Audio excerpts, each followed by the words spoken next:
A gente parece que vive essa magia, né? E tem estudiosos que falam que Elvis Presley inventou o rock and roll. Né? Então, daqui a pouco, quem inventou o samba?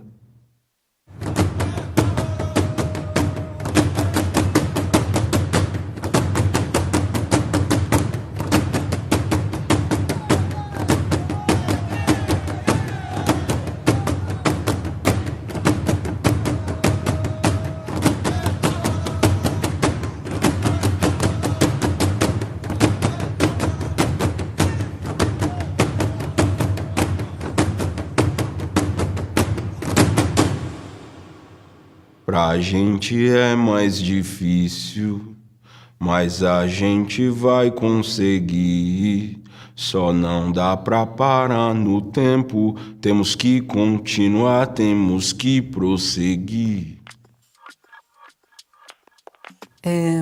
Eu sou socióloga de formação básica. O Renato hoje é um homem preto da periferia. Eu sou de certa forma, uma retirante nordestina, né? Então, hoje eu me considero uma mulher que realiza. E uma pessoa apaixonada por leitura literária, né? Por literatura. E fiz o mestrado em Linguística Aplicada na PUC de São Paulo. Quis conhecer o tiozinho que morava na rua de cima, que colecionava livros e que contava histórias. E que também é porta-voz de muitas outras mulheres que passaram por uma história de invisibilidade, né? As minhas ancestrais, as mulheres que vieram antes de mim. Então hoje eu me sinto uma porta-voz dessas histórias também.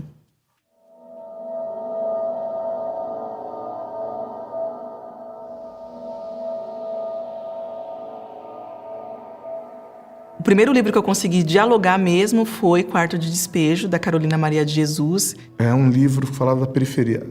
Capão Pecado. Um desses livros é o Zenzele, Uma Carta para Minha Filha. Isso eu tinha aproximadamente 26 anos, já tinha concluído o curso superior, inclusive. E a mãe fala tudo que ela não pode esquecer quando ela estiver lá na Europa, para ela não se perder, para ela não esquecer quem ela é. Eu devia ter uns 10 anos, no ano em que a Carolina Maria de Jesus morreu. E aí eu não queria ler esse livro porque a gente estava achando que... Não, a gente está lendo os clássicos, o livro do camarada. E fiquei muito surpresa quando na reportagem foi dito que ela era uma mulher negra, que ela morava numa favela. Eu até então tinha tido uma representatividade muito negativa de mulheres negras na literatura. E chegou esse livro na minha mão, eu li. Cara, foi uma paulada, cara. Porque falava de coisas que eu vivia ali, né, na rua, na quebrada.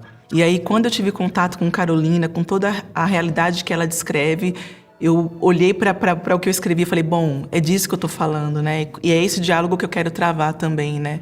Porque tem uma fase da nossa vida que a gente quer negar esse mundo também. Que é uma miséria, né? Uma polícia desrespeitando, tudo ruim, então a gente quer negar. Mas o livro provocou também, né? Tem beleza também.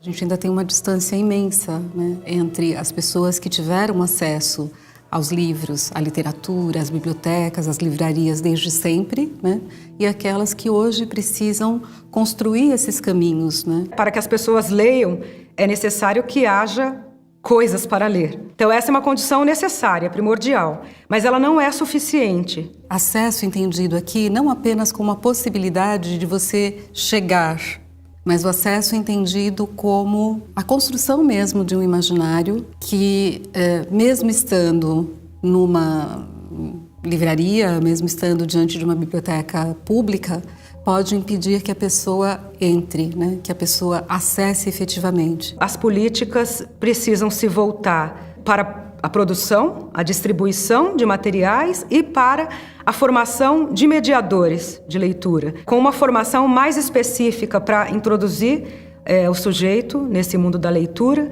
de uma forma, ao mesmo tempo, afetiva e que também signifique domínio de certos conteúdos. Isso tudo considerando que a gente está falando de uma experiência considerada mais padrão, digamos, de acesso à cultura que é reconhecida como socialmente privilegiada.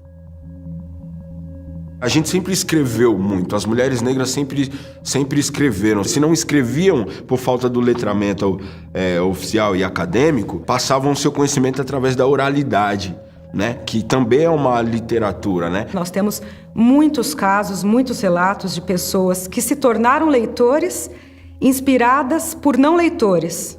Às vezes por uma avó analfabeta. Então, você considera que você tem algumas práticas e algumas formas de expressão que são legitimadas, né? E as outras que são colocadas numa situação de inferioridade. Muitos de nós até frequentamos a academia, eu também sou formado em História, poderia escrever da forma correta, né? Mas a gente assume um local e uma postura que talvez incomode. Eu penso que a gente está aí num campo das tensões mesmo, né? De forçar o rompimento dessas fronteiras, né, para que essas produções todas possam ser reconhecidas como legítimas. A arte periférica está transbordando, né? Não tem como não enxergar. Então, se está transbordando é porque existe uma represa. Estão represando. Então, os festivais e ações semelhantes, elas dão visibilidade a essa produção. E aí a gente descobre um mundo de possibilidade. Você pode escrever verso, mas você pode ensinar as pessoas a fazerem verso. Você pode provocar atividades onde as pessoas vão declamar verso. Os versos podem sair do papel e podem ir para a parede. Os versos podem estar em livros, mas podem estar em filmes, em vídeos de maneira audiovisual. A gente pode fazer web vídeos e fazer clipes de poesia que também fluem muito. Essa movimentação de saraus espalhados na periferia proporcionou essa distribuição de livros, né? A organização do sarau é um princípio e foi fundamental. Nós precisamos ir além do sarau. Porque essa literatura que a gente está falando é uma literatura que não é acessível. Você não consegue comprar em qualquer livraria. A gente não vê os nossos iguais, o povo trabalhador, indo aos saraus. A gente entra dentro dos vagões de trem e do metrô em horário de pico e vai lá para recitar os nossos versos. Esse buraco da invisibilidade e do racismo, o racismo é eficiente. É fundamental que todas as pessoas, né, se percebam como cidadãos, como cidadãs, que não só podem, mas que precisam atuar na construção das políticas públicas, que precisam interferir de uma forma contundente e sistemática. Não há um interesse da maioria dos políticos em fazer a população, o povo brasileiro, se enxergar, né, americano, se enxergar indígena, se enxergar afro e se enxergar branco caucasiano, mas americano, sul-americano, que é diferente, né? Se enxergar brasileiro dessa forma e crescer.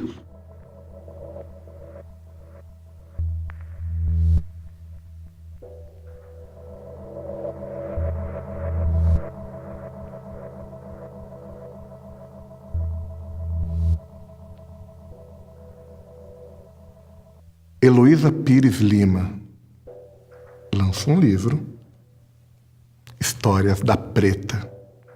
Na capa do livro, uma preta, contando histórias dela.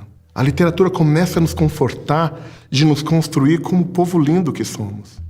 Forte, belo, que domina várias ciências. Que não chegou aqui escravizado de cabeça baixa. Não. Chegamos, sim, por ganâncias de capitais, questões políticas e outras tantas, numa condição complicada. Mas nós transformamos isso. E muitas das coisas que hoje nós comemos, andamos, falamos, é desse povo que na luta não veio de navio para navio, ferrado, veio em condições precárias, e está até hoje buscando isso.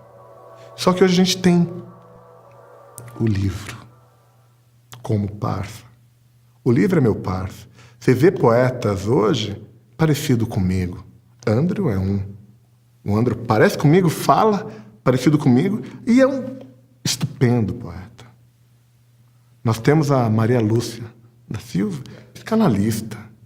Fiz um show com ela no lançamento do livro dela e ela fala com propriedade das nossas questões. Ela sabe o que eu estou falando. Quando eu falar de suicídio, ela está entendendo.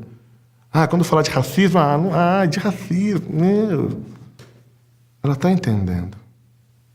Escreve, registra isso na história.